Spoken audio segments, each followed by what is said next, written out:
اینجا سرده تو باید اینجا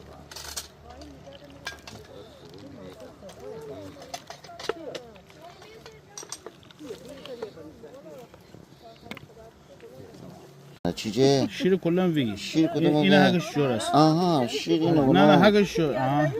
چه داستان دزگاهی لحظات همه اعلام خانه به ثبت برسنه. واقعا فیلم ها به میمونه اول همیشه. یه فایل درست کن اعلام خانم یه جا همه رو داشته باش چندین سال آینده انشالله.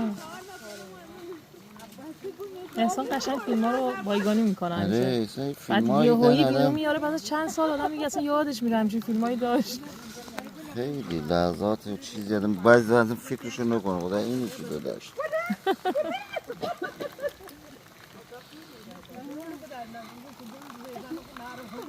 آقا ولی بی زحمت اون شیر بانی. شیر بانی شیر.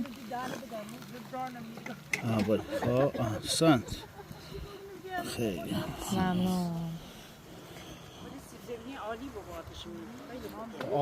شما.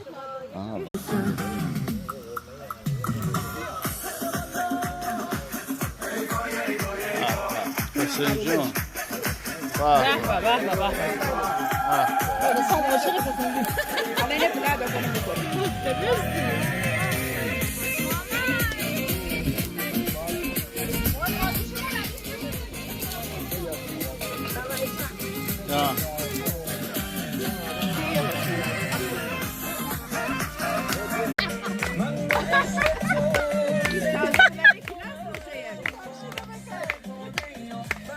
ماشاءالله.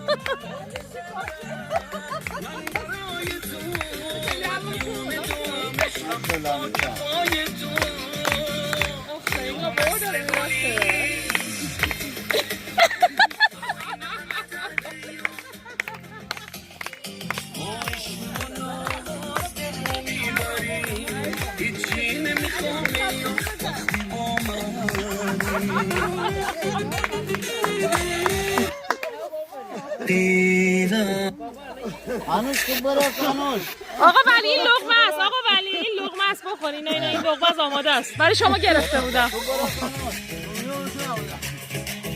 دختر خاله لقمه میگیریم بر زمان من یه لحظه فیلم بگیرم یه خورده.